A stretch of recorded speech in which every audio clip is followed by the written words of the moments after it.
Bonsoir tout le monde. Vous avez la tempête, c'est bon?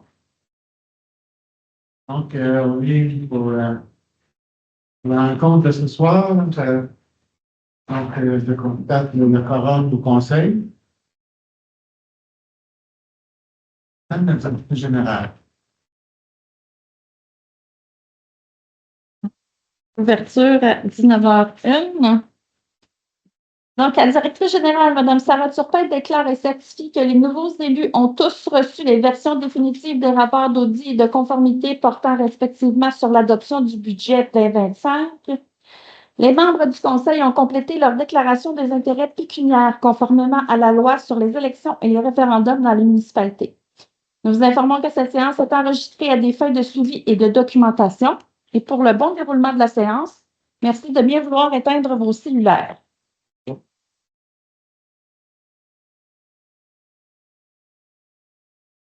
Donc, l'adoption de l'ordre du jour, considérant qu'il n'y a aucune modification à apporter à l'ordre du jour, pour ce motif, il est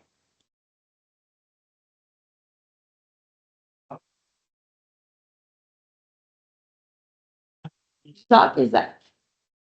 Il est résolu que l'ordre du jour de la présente séance ordinaire soit adopté à l'unanimité des conseillers présents, le maire n'ayant pas voté. Adoption du procès verbal de la séance ordinaire du 11 novembre 2025 et de la séance extraordinaire du 25 novembre 2025. Considérant que tous les membres du Conseil ont pris connaissance du procès verbal de la séance ordinaire du 11 novembre et de la séance extraordinaire du 25 novembre, pour ce motif, il est proposé par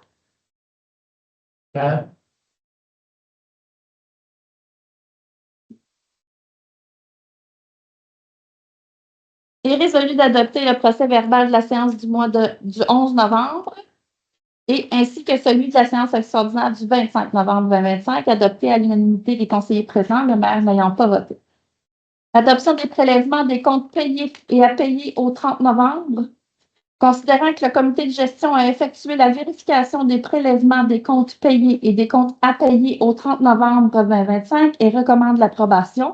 Pour ces motifs, il est proposé par Zach, puis Jacques.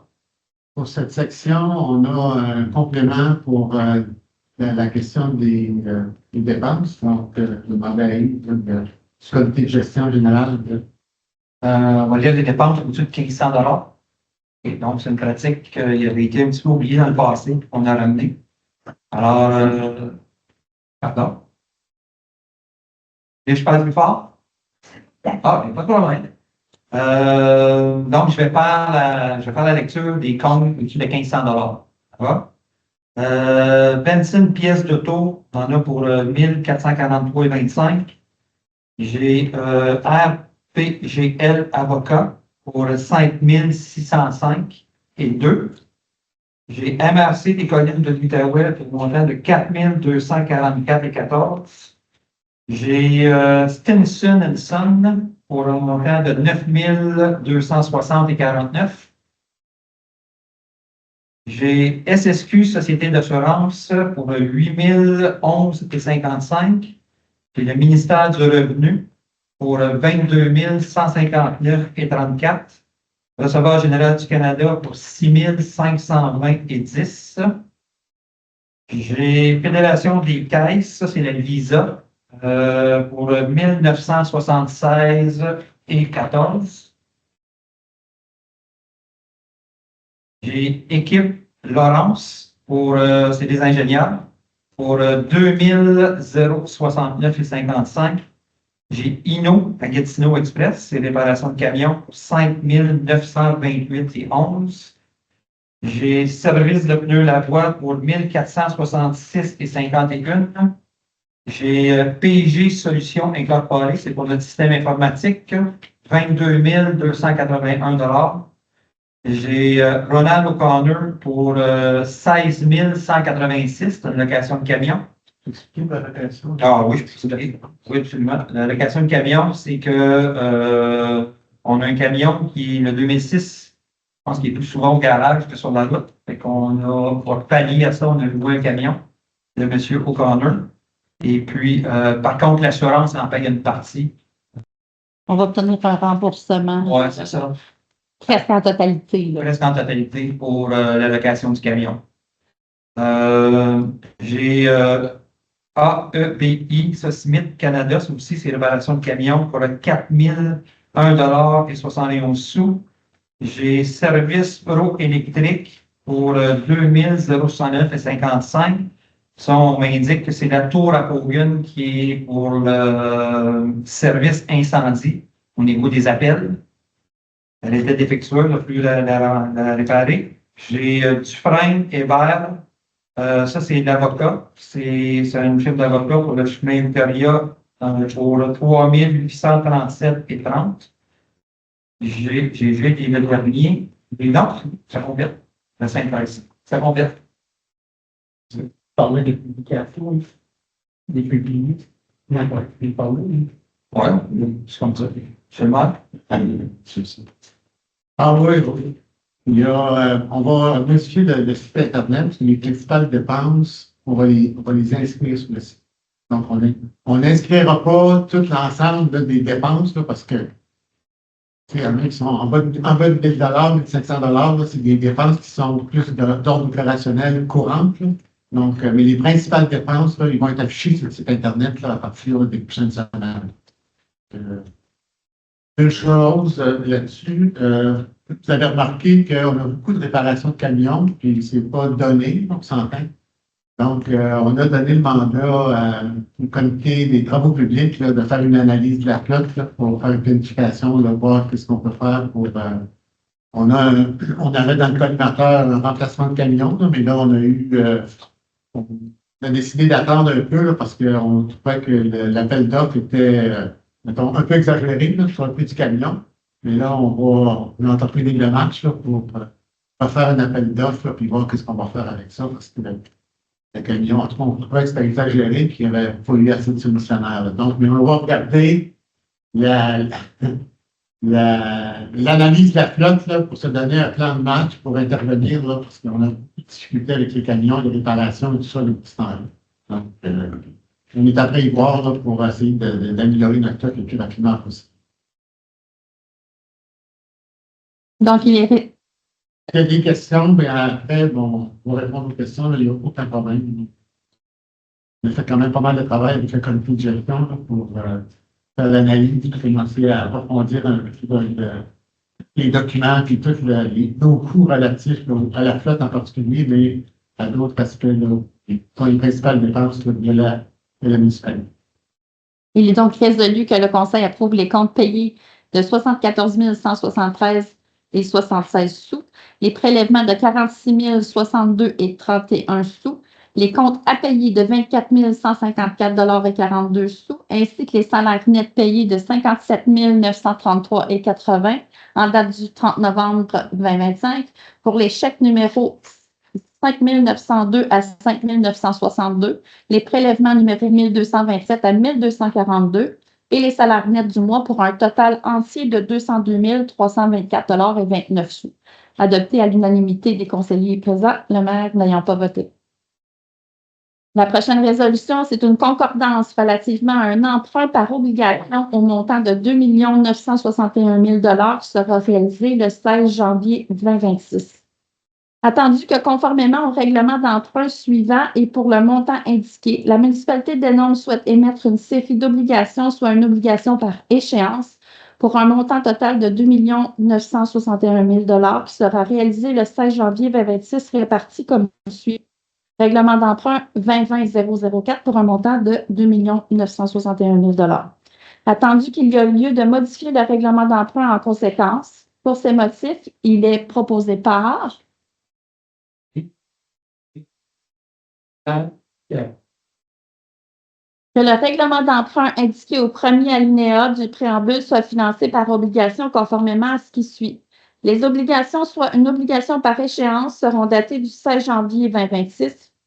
Les intérêts seront payables semi-annuellement le 16 janvier et le 16 juillet de chaque année. Les obligations ne seront pas rachetables par anticipation. Toutefois, elles pourront être rachetées avec le consentement des détenteurs, conformément à la loi sur les dettes et les emprunts municipaux. Les obligations seront immatriculées au nom du service de dépôt et de compensation de CDS Inc. Ils seront déposés auprès de CDS.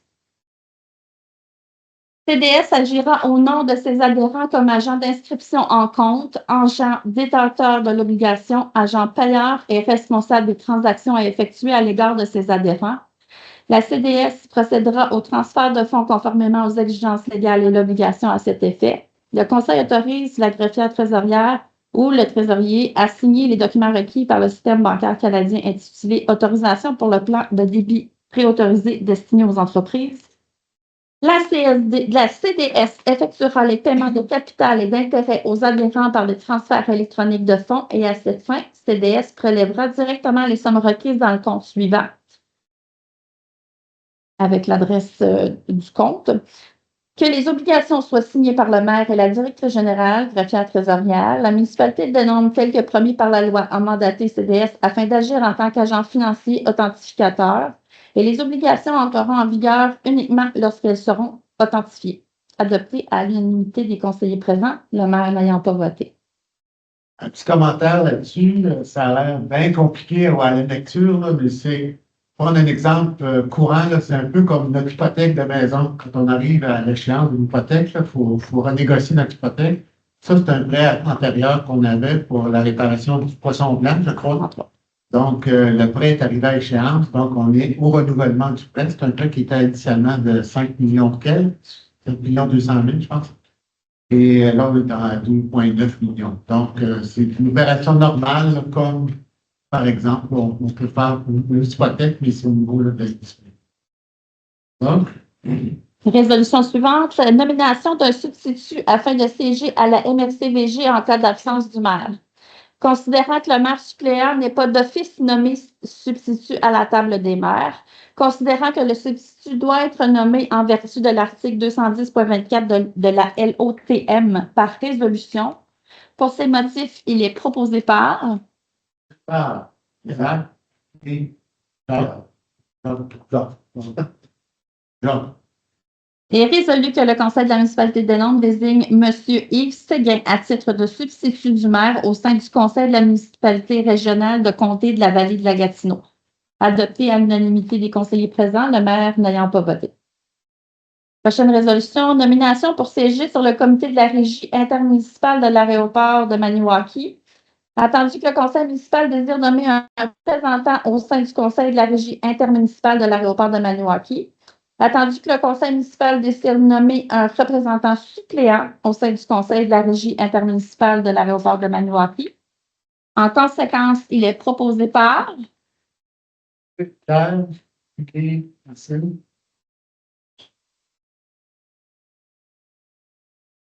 et résolu que ce conseil nomme M. Jacques Gour, représentant, et M. Zachary Armstrong, représentant suppléant de la municipalité de Denombre sur le conseil de la régie intermunicipale de l'aéroport de Maniwaki, adopté à l'unanimité des conseillers présents, le maire n'ayant pas voté.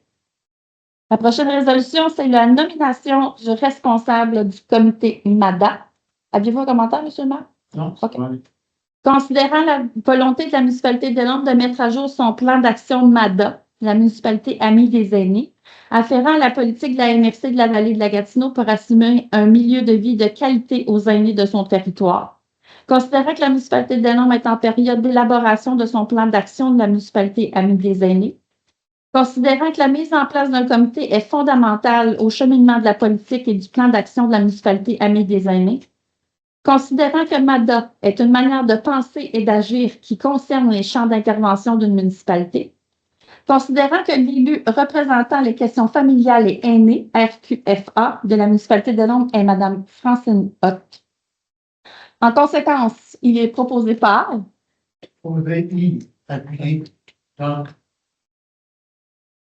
Il est résolu que la municipalité de Denombre procède à la création d'un comité de pilotage MADA sous la responsabilité de l'élu responsable de questions familiales et des aînés.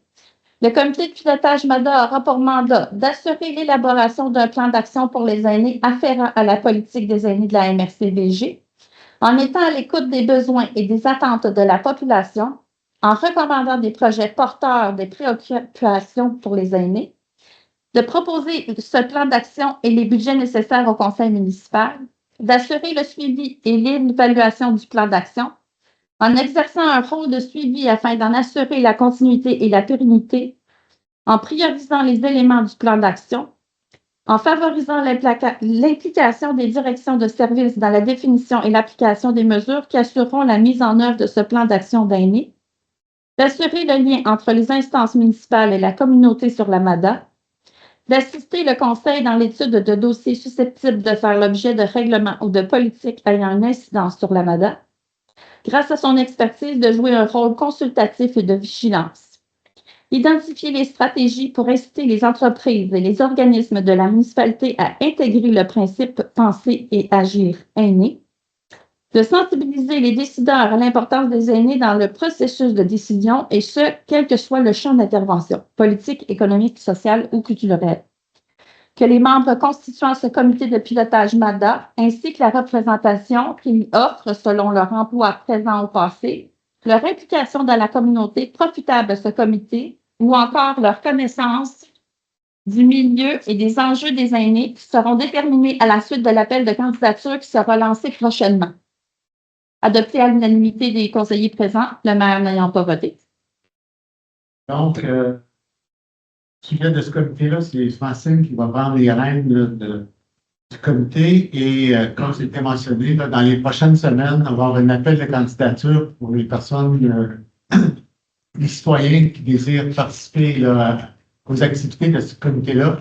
Là, on est dû suite à un petit bout, on est de l'année, mais là, on est dû pour une mise à jour là, de cette politique. Là. Donc, il y a plusieurs aspects là, qu'on va vouloir modifier. Donc, mais on va avoir la part de la population. Donc, il va y avoir 3 personnes qui vont être invitées à, c'est ça, excusez, j'avais perdu mon mot.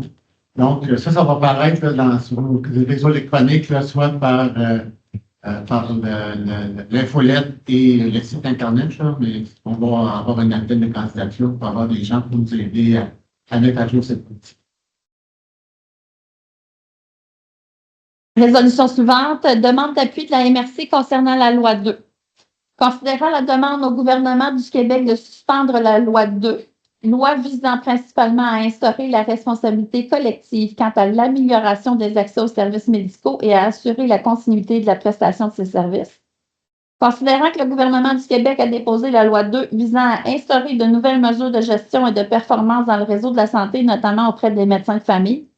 Considérant que cette loi était initialement connue sous le nom de projet de loi 106 intitulé « Loi visant principalement à instaurer la responsabilité collective quant à l'amélioration de l'accès aux services médicaux et à assurer la continuité de la prestation de ces services », et qu'elle a été adoptée par l'Assemblée nationale du Québec le 25 octobre 2025 sous bâillon, considérant que cette loi suscite une vive inquiétude auprès des professionnels de la santé, notamment en raison de son approche centrée sur la performance quantitative plutôt que sur les qualités des soins, considérant que les médecins de famille, en particulier dans les régions comme la vallée de la Gatineau, assument une large gamme de responsabilités cliniques et communautaires essentielles au bon fonctionnement du système de santé, considérant qu'une telle réforme impose une pression supplémentaire dans un contexte déjà fragile, accentuant le risque de décrochage, de départ vers d'autres provinces et de difficultés accrues de recrutement et de rétention.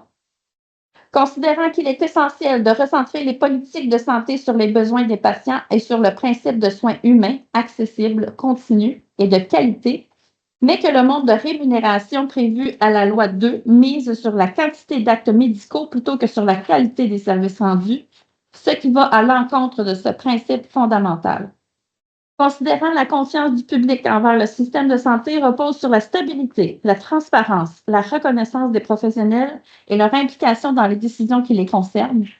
Considérant qu'une réforme d'une telle ampleur devrait être élaborée selon une approche de co-construction avec les médecins et les acteurs du réseau en tenant compte des réalités territoriales, des défis particuliers des régions périphériques et dans un esprit de collaboration, considérant que dans le cadre de la reprise des négociations relatives aux modalités de la loi 2, le recours à l'arbitrage devrait être privilégié afin de favoriser l'atteinte du consensus servant les meilleurs intérêts du système de santé, Considérant que la consultation élargie des professionnels de la santé et des régions est un gage de légitimité et de pertinence dans l'élaboration des lois qui encadrent notre système de santé, en conséquence, il est proposé par Yves Francine.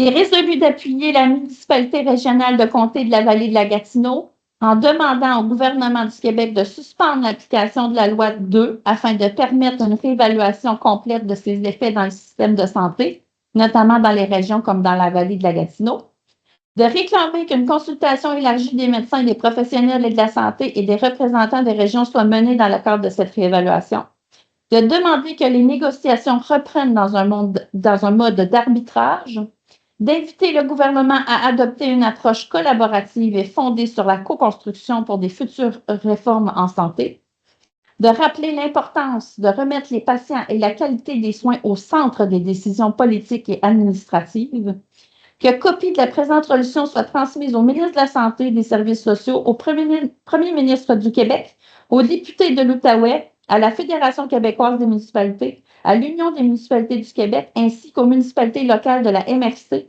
aux municipalités du Québec et au MRC du Québec, adopté à l'unanimité des conseillers présents, le maire n'ayant pas voté.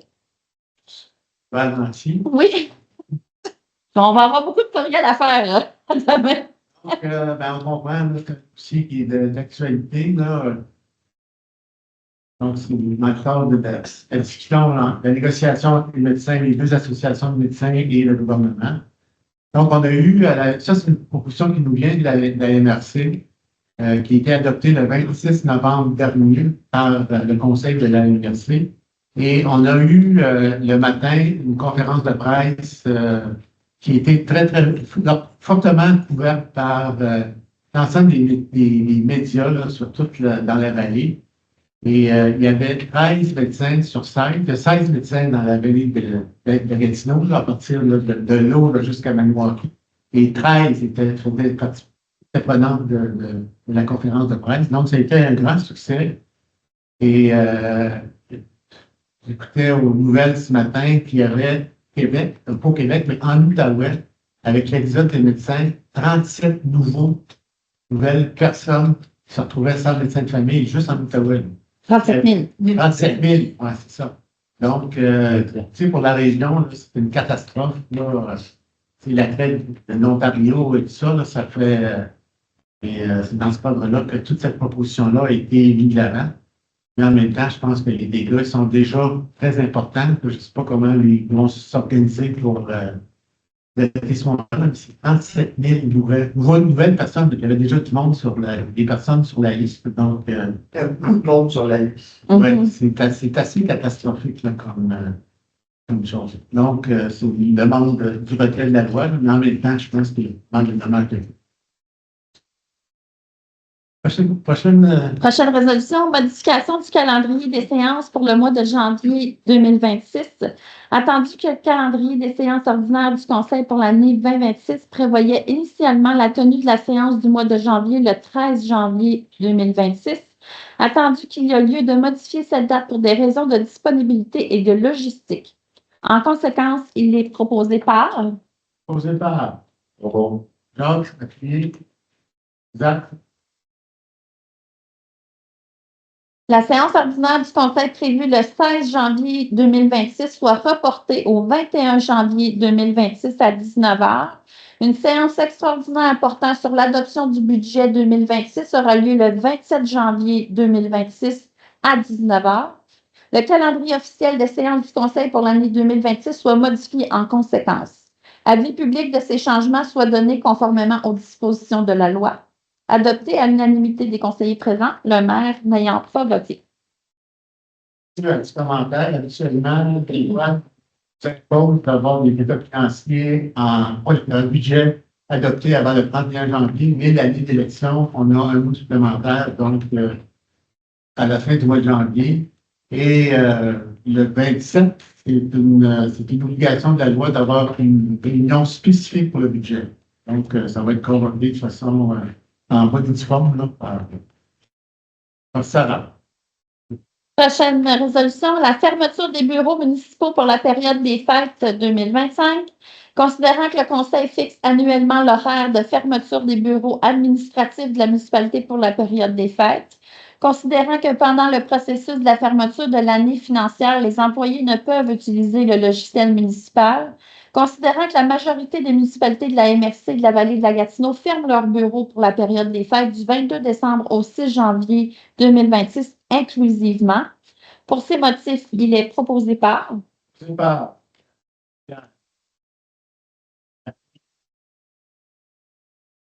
et résolu que le Conseil autorise la fermeture des bureaux de la municipalité de Denombre pour la période des fêtes sans interruption pour les dates ci-haut mentionnées, adopté à l'unanimité des conseillers, le maire n'ayant pas voté.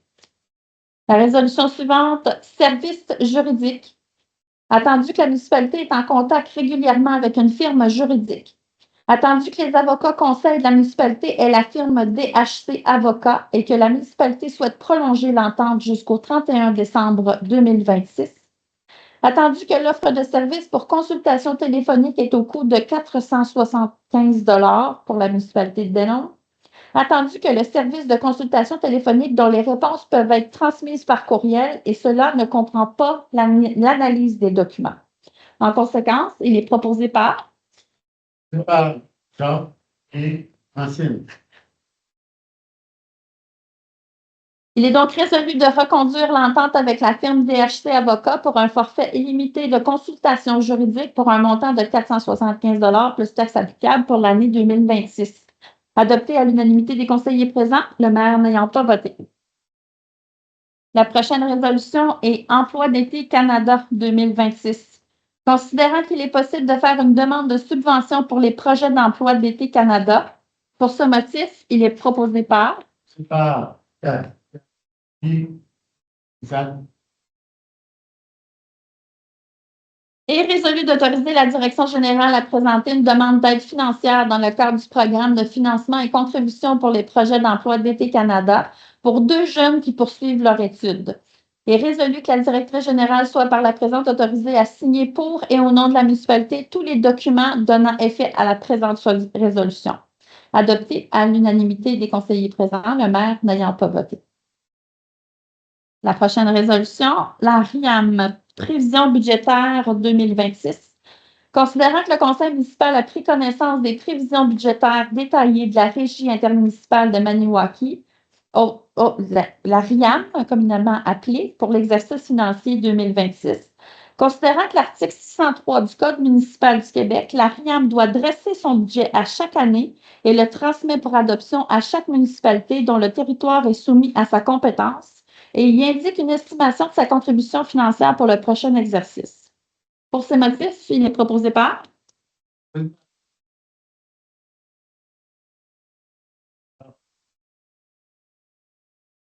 Il est résolu que les prévisions budgétaires 2026 au montant de 4 133 déposées par la RIAM soient adoptées. Adoptées à l'unanimité des conseillers présents, le maire n'ayant pas voté. La résolution suivante. Autorisation de signature de l'entente avec le Perrault. Considérant que la municipalité et le pôle d'excellence en récréotourisme Outaouais désirent renouveler l'entente d'entretien du parc des chutes de Denombre pour l'année 2026.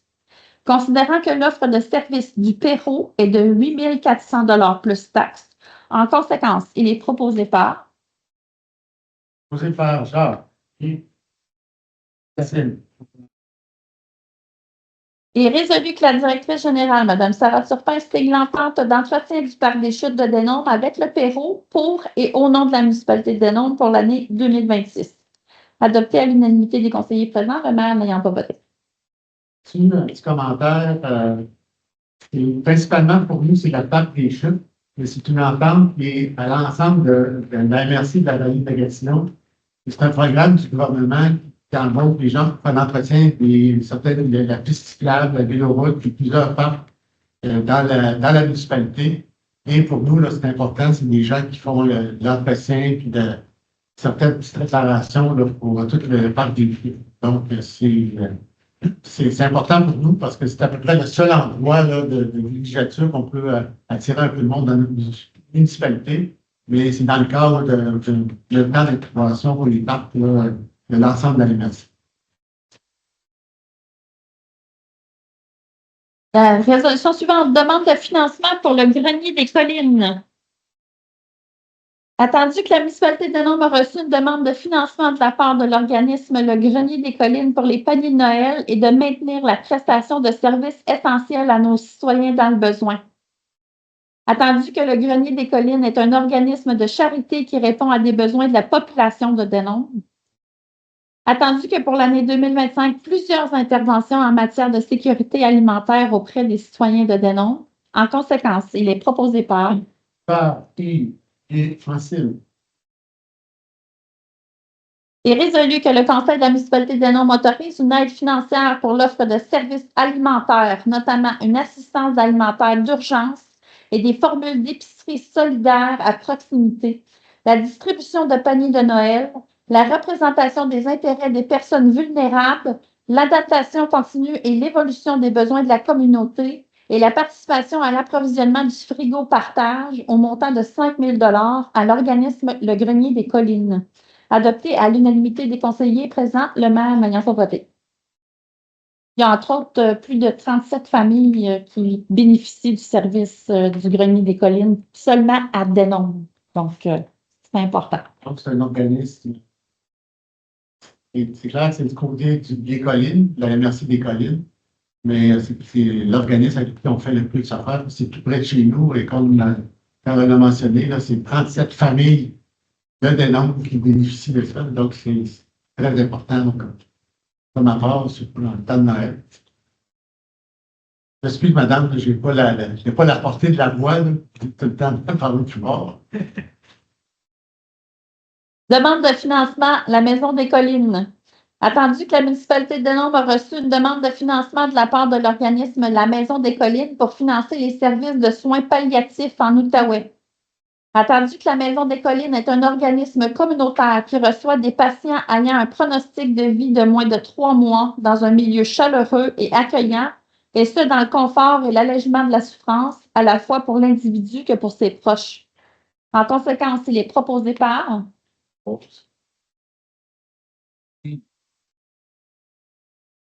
est résolu que le Conseil de la municipalité de Denombre autorise une aide financière pour l'offre de services de soins palliatifs à un montant de 100 à l'organisme La Maison des collines, adopté à l'unanimité des conseillers présents, le maire n'ayant pas voté. La résolution suivante, don de 100 à la Croix-Rouge pour aider les victimes d'incendies résidentiels. Attendu que la Croix-Rouge canadienne offre un soutien essentiel et immédiat aux personnes et familles touchées par des sinistres, notamment les incendies résidentiels. Attendu que l'intervention de la Croix-Rouge permet d'assurer aux sinistrés un accompagnement rapide visant à répondre aux besoins de base. En conséquence, il est proposé par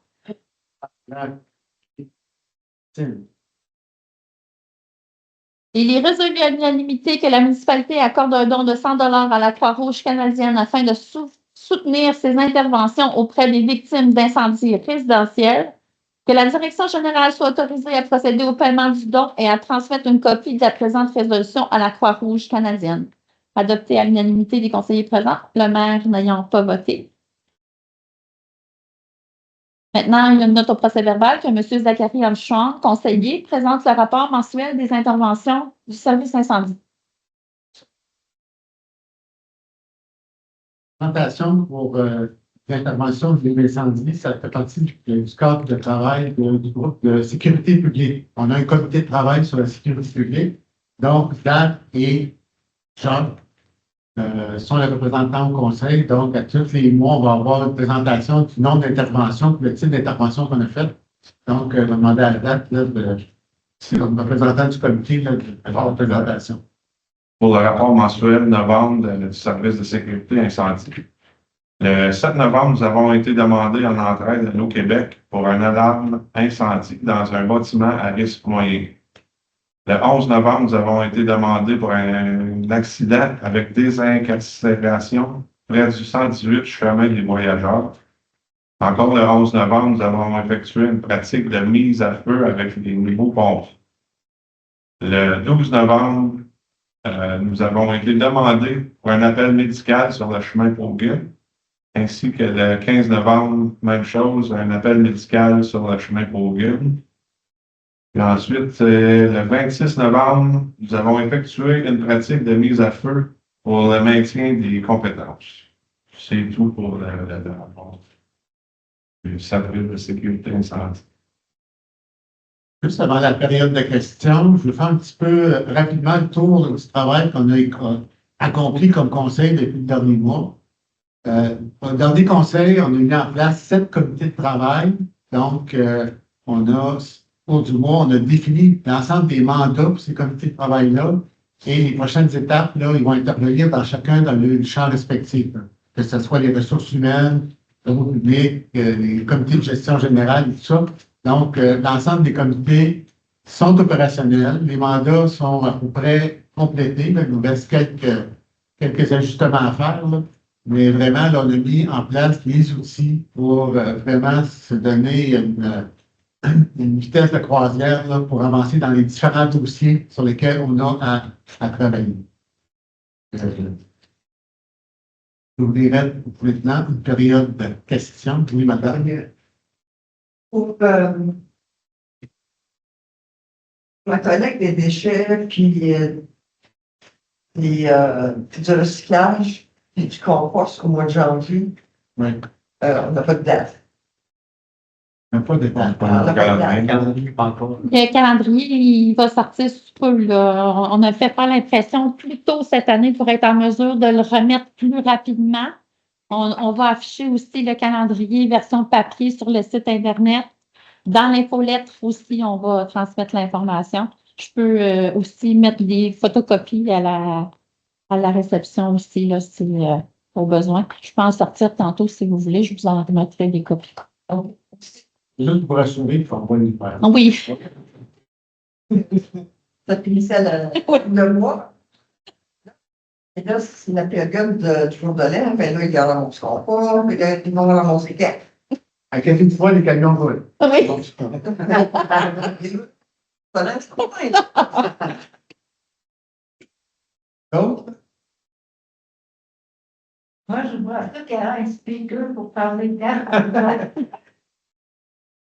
Oui, pardon. Je suis désolé, ma voix ne porte pas beaucoup, là. Est-ce qu'on pourrait regarder quelque chose? Pourquoi vous n'avez pas un speaker? Le speaker que tu uses pour d'activer le bingo, là, vous ne pouvez pas utiliser ça. Oui. Ben, le comité informatique est en train de faire des vérifications justement. Moi, je l'ai pris en note aussi pour le comité des aînés, parce que c'est un bon point que vous apportez. Il existe aussi d'autres choses, un système NF qu'on appelle, c'est juste une petite tour, puis ça apporte aussi la voix. Quand il y a des malentendants dans la pièce ou dans des classes ou des écoles. Fait qu'on on va regarder ça dans notre comité des aînés. Désolé, là, je n'ai pas cette qualité-là d'avoir une voix porteuse.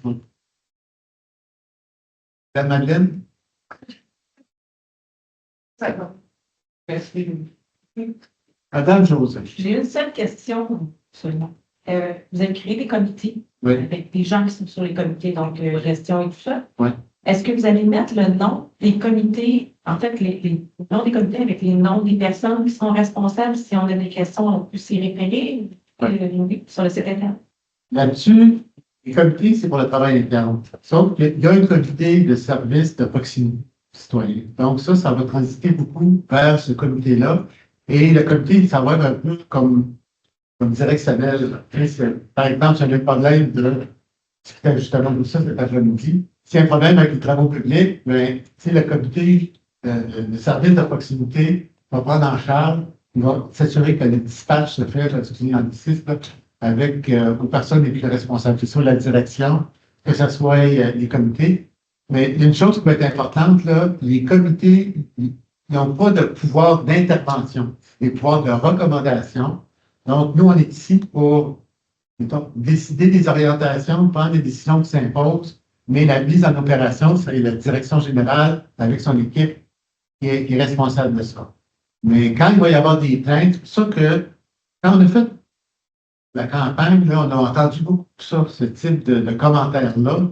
Donc, on veut s'assurer qu'il y ait des portes d'entrée directes qui est le comité des services aux citoyens, puis mettons, si ça rentre par la direction générale ou par le comité, on va essayer de centraliser ça, d'avoir une répartition plus rapide là, de toutes les problématiques quand ils vont se présenter, parce qu'ils vont en avoir, il y en a une là. C'est parti. C'est d'accord. Merci. Ça va beaucoup? Merci. Donc, la prochaine séance du conseil, s'il n'y a pas d'autres questions. Le comité de proximité va pouvoir rejoindre parce que ça quelqu'un. Fait qu'on va l'afficher. Oui, Oui. oui, on va l'afficher sur le site Internet, sur l'infolette et tout ça. Là. On va. C'est ça. Là. Il faut marcher par étapes. Là. On ne peut pas. Il y a une personne ici à la table ici qui disait qu'un éléphant, ça se mange si on a la fois. Bon, je sais pas si on va le reconnaître, là, mais on ne peut pas tout faire en même temps. Donc, comme vous disiez la dernière fois, on a mis en place les comités. Donc, là, c'est le dernier mois, là, puis j'ai dit que c'est un mois qui est passé très rapidement parce qu'on a eu plusieurs aspects. Donc, on a mis en place opérationnaliser ces comités-là. Et là, la prochaine étape, là, c'est qu'on les annonce de un. Et après ça, là, on va se donner une vitesse de croisière, là, une façon de coordonner les affaires. Puis on s'est dit également que on va faire on va apprendre avec la vie. Là. Et donc, c'est clair qu'on va avoir des problèmes. Puis on va s'ajuster avec, on va rouler avec la porte, comme dirait le commentateur de hockey. Là. Donc, on se donne l'espace là, pour s'ajuster. Puis comment on va coordonner la communication, parce que on pense que le plus gros défi, ça va être la communication. Je donne un exemple. Il va y avoir des personnes ressources avec l'administration, avec un comité X ou Y. Ben, c'est pas tout le monde qui va appeler tout le monde dans la direction pour éviter des problèmes, des communications croisées qui peuvent se contredire n'importe quoi. Là. Donc, on veut faire attention à cette chaîne de communication avec l'administration, compte tenu que le comité, c'est un pouvoir de recommandation, je le répète, ça c'est important parce que c'est prévu par la loi également, mais il faut avoir un contact avec l'administration. Ça, c'est fondamental pour nous. Mais en même temps, il ne faut pas que ça s'aille le Far West non plus. Il ne faut pas que tout le monde appelle tout le monde, puis à un moment donné, on perd le contrôle là, sur toute la démarche à cause de la communication. C'est ça qui est important. Là, Mais en même temps, on pense qu'il va y avoir besoin des ajustements parce qu'il faut apprendre aussi en avançant avec les différents dossiers. D'autres? Oui, vas-y. Juste comprendre, là, sans compliquer, mais la pierre angulaire, les citoyens, si vous avez des plaintes, quoi que ce soit, c'est vraiment le comité de proximité. C'est là qu'il faut qu'elle soit dirigée. Le comité de proximité va, lui, ensuite de ça, envoyer des commentaires ou des plaintes des citoyens au comité. Mais ce qu'il faut retenir, c'est que le comité de proximité, c'est la pierre angulaire pour les citoyens. Et qui va continuer le suivi. Parce que, une fois on délègue, si ça bloque là, on va retourner là, puis là, on va commencer l'étape pour voir où ça a bloqué. On va sauter. Un processus. Puis l'autre affaire, c'est que on va mettre sur place, donc, regarder différents modèles, ce qu'on appelle des tableaux de bord. Tu sais, mettons, il y a une plainte, il y a un commentaire, pour s'assurer que le suivi se fasse correctement. Premièrement, qu'il se fasse le suivi, puis deuxièmement, qu'il se fasse correctement à l'interne et avec les liens avec l'administration. On a déjà quelques exemples là, de le suivi. Disons, des fois, on dit qu'on ne fait pas d'erreur, mais des fois, qu'on fait les affaires différemment. On a plusieurs exemples de ça. Donc, on veut apprendre de nos erreurs aussi, là, puis façon de faire, puis s'améliorer tout le temps. Puis on s'est dit qu'on se donnait le droit à l'erreur. Ce qu'on n'avait pas le droit de faire, c'est de les répéter. C'est ça qui est important. Bon, c'est d'autres. Pour l'instant, vous pouvez diriger, il y en a souvent qui vont diriger à un conseiller en particulier ou à tous les conseillers pour informer tout le monde. Il y en a qui connaissent mieux certains conseillers qui sont plus à l'aise. Puis les conseillers vont remettre ça au comité de proximité, puis on va diriger le chemin. Ça va pour tout le monde? Donc, la prochaine séance du conseil aura lieu exceptionnellement le 21 janvier 2026 La séance concernant l'adoption du budget aura lieu, elle, le 27 janvier 2026. La dernière résolution est la fermeture de la séance. Donc, considérant que tous les points à l'ordre du jour sont épuisés, pour ce motif, il est proposé par